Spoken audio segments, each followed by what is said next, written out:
General MacArthur drops a atomic bomb. Okay, so now we are starting off with the Allies' turn. So we'll start. So the U.S. in this game is broken up into two teams. There's the United States Europe and then the United States Pacific. So starting off, so the U.S. European forces have built a destroyer, transport, infantry tank, a C-46 transport aircraft, and a airborne troop. NATO has bought a miner factory, 2 destroyers, 2 C-47 transports, 4 tanks, and a mechanized infantry unit coming across the board. In the Pacific, the U.S. forces have bought a miner factory, a transport, and 2 marine divisions, while SATO has bought an airfield, 1 infantry, a C-47 transport, and 2 diplomacy dices. So how diplomacy works for this game, so you will pay 10% of your starting income, you will buy as many dice as you want, and then you pick a neutral territory that you wish to try and flip to your alliance. In this case, SATO will attempt, let's see here, you know what, we will attempt India. So, to do it, obviously you roll the dice. On a roll of 6, you succeed, but on a 1, so on a 6 you succeed, any other results you fail, but on a result of 1, you pay a penalty. So the idea is that if you roll a 1, your diplomacy was so bad that you've actually insulted the nation, and that gives the enemy in the next turn a chance to win a diplomacy roll at a 5 or less. So let's see how this plays out. Oh, so normally if this had been a 6, it would outclass the 1. But since this is not a 6 and that is a 1, unfortunately, SATO has just maybe made a major mistake, and if China or the Soviet Union attempted a diplomacy for India, they may now succeed on a 5 or less.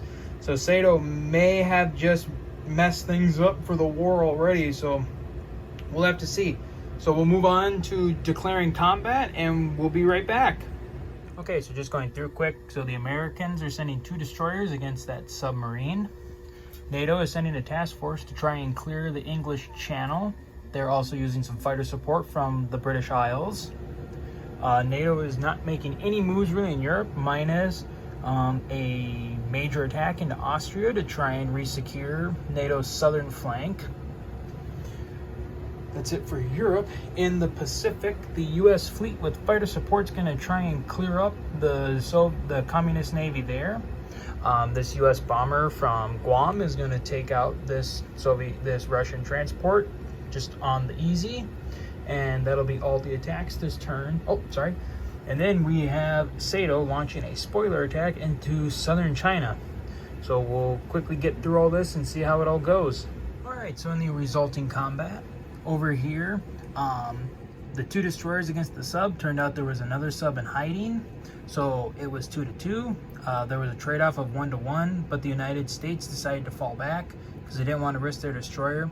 Also made the mistake of not including the tactical bomber into the attack as well. That probably would have given the Americans a better chance of winning. NATO was able to clear C-Zone 110.